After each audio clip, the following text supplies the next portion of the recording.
ये जो आप देख रहे हैं ये मट्टी इतना बड़ा बवाल बनेगी कि इसका आप तस्वुर नहीं कर सकते। ये मट्टी लोगों ने अपने घरों पे, हालांकि यूसी की तरफ से मना किया गया था मट्टी घरों पे ना डालें जानवरों के लिए। अब होगा ये कि लोगों ने धुलाई की, पानी के ज़रिए ये नालों में गई है, नालियों में गई है और ये एक वबाल बनकर आपके सामने आएगी। इसीलिए सखावत लगाई थी शायद कि ये मामला ना हो। और ये होता ये है कि फिर अभी देखिए पूरे साल तकरीबन 6 महीने ये प्रॉब्लम खड़ा होगा कि गटर भर रहे होंगे, नाले भर रहे होंगे इसी रेत की वजह से।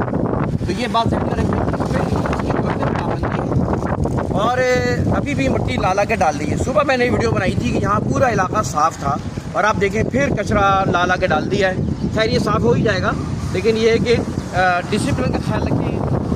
ये मेयर साहब से मैं गुजारिश करूँगा, ये उनकी ज़िम्मेदारी है कि पुलिस को इन्वॉल्व करें। यूसी ने हिदायत जारी करी, लोगों ने नहीं किया, लेकिन ये ज़िम्मेदारी असल में गवर्नमेंट की है। ये ज़िम्मेदारी इस वक्त मेयर साहब की है कि वो ये काम पुलिस के ज़रिए हो सकता है कि जो लोग घरों घरों में जाके भर भर के ट्रक भर भर के मिट्टी डाली जाती है। भाई वो जानवर जो पलते हैं इतने नाजुक नेम से नहीं पलते जिस तरह आप आजकल 4 दिनों के लिए 10 दिनों के लिए अपने घरों में पालते हैं।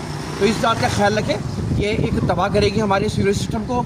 आइंदा खुदारा इस अमल को ना दोहराएं तो अच्छा होगा। और as a social activist Intekhab Suri मेरी कोशिश होती है कि आपको पैगाम दूँ। प्लीज़ आपसे गुजारिश है इस तरह के पैगाम को आप ज़्यादा लोगों तक फैलाएँ ताकि अवेयरनेस क्रिएट हो।